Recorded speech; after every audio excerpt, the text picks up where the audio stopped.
If you want to upgrade your leadership communication immediately, remove two words from your workplace vocabulary: why and should. Why, you ask?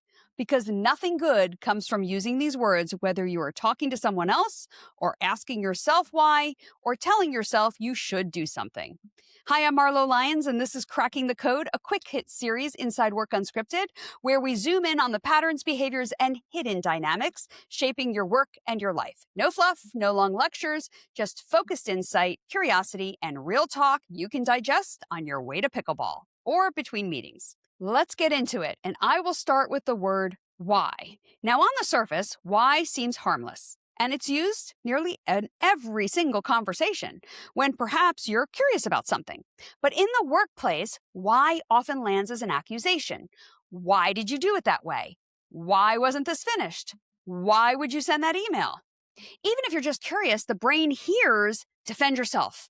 And that leads to fight or flight, because why feels like an interrogation. It triggers justification mode. And when people are defending, they're not collaborating. They're no longer communicating. They've moved into explaining, which most often resembles being defensive. So how do you lose the word why from your vocabulary? Shift from why to curiosity-based language. Instead of, why did you do it that way? Try, can you walk me through your thinking? Help me understand your approach. What factors led to that decision? Notice the difference? One demands defense, the other invites explanation. This is how you build psychological safety at work. Now let's talk about should. Should sounds like guidance, but it lands like shame. You should have looped me in. You should be further along. You shouldn't feel that way. Should implies you failed. You knew better. You didn't measure up. And shame shuts people down. Instead of should, use ownership and forward-focused language. For example, instead of you should have told me, try next time let's align earlier.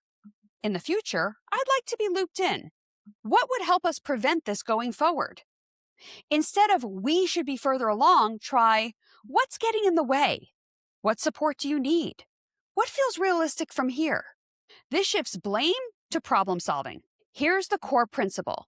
Why looks backward. Should judges the past. Great workplace communication focuses on moving forward. When you remove why and should, you lower defensiveness, you reduce shame, you increase accountability, you increase clarity, you increase trust. I know what you're thinking. Why should I? See what I did there?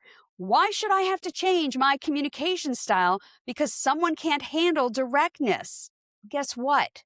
All effective executives change their communication style depending on who they're talking to. If your goal is to win the argument, keep using why and should. You'll shut everyone down, and sure, you'll win. Yay, you! But if your goal is alignment, engagement, and leadership presence, what empowers people to want to work with you and get stuff done will shift your language. So here's your simple communication playbook. Replace why did you with help me understand. Replace you should have with next time let's. And replace we should be with what's realistic from here. Focus on solutions, not blame. Let me give you one more bonus shift. Say, I'd like instead of you should. I'd like more visibility. I'd like us aligned earlier. I'd like to understand your thinking. That's ownership of what you need. That's leadership communication. Words shape culture, and small language shifts create massive emotional shifts in the right direction.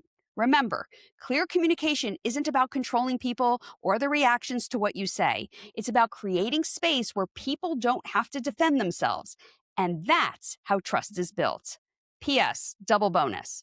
This also works with your kids and your spouse. Thanks for joining me for this mini moment of insight.